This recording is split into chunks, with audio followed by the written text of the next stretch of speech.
Je pense, je crois, j'ai l'impression que nos amis téléspectateurs de TV Liberté vont passer un très bon, un excellent, un merveilleux week-end, car ce que je vais leur annoncer est assez incroyable.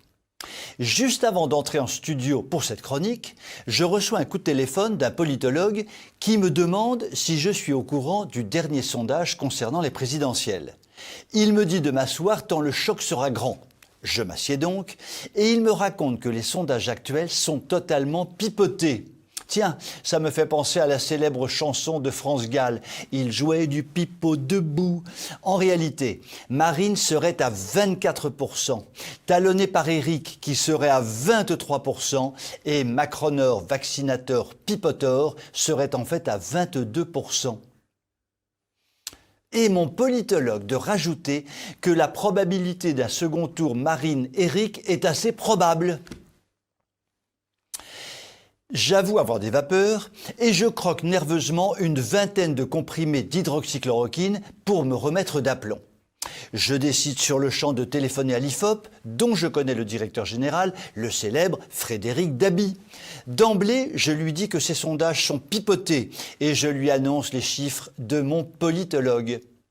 Frédéric me demande le nom de l'institut qui a fait un tel sondage. J'invente immédiatement un nom et lui réponds « Il s'agit de l'ISI, l'Institut de sondage international », qui en fait n'existe pas.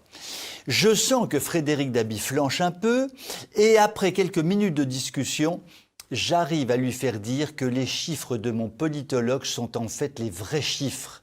Donc, Marine tournerait bien autour de 24%, suivi de près par Éric autour de 23%, le Manuchon s'écroulant à 22%. Frédéric Dabi me demande de ne faire état de cette discussion auprès de personne. Je le lui promets, et les promesses n'engageant que ceux qui les reçoivent, je me fais un plaisir de vous rapporter immédiatement cette discussion. Non mais des fois. Cela dit, cela bouleversifie complètement la donne pour les élections qui auront lieu dans 8 jours. Avant de rentrer dans le studio, j'ai médité sur tout cela et il a fallu que je recroque une trentaine de cachets d'hydroxychloroquine tant j'étais perturbé.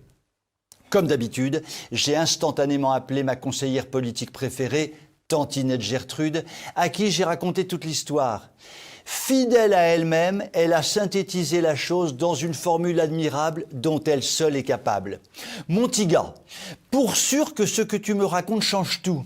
Il y a des dates historiques qu'il faut retenir et la date de ce jour, le 1er avril 2022, en fait évidemment partie.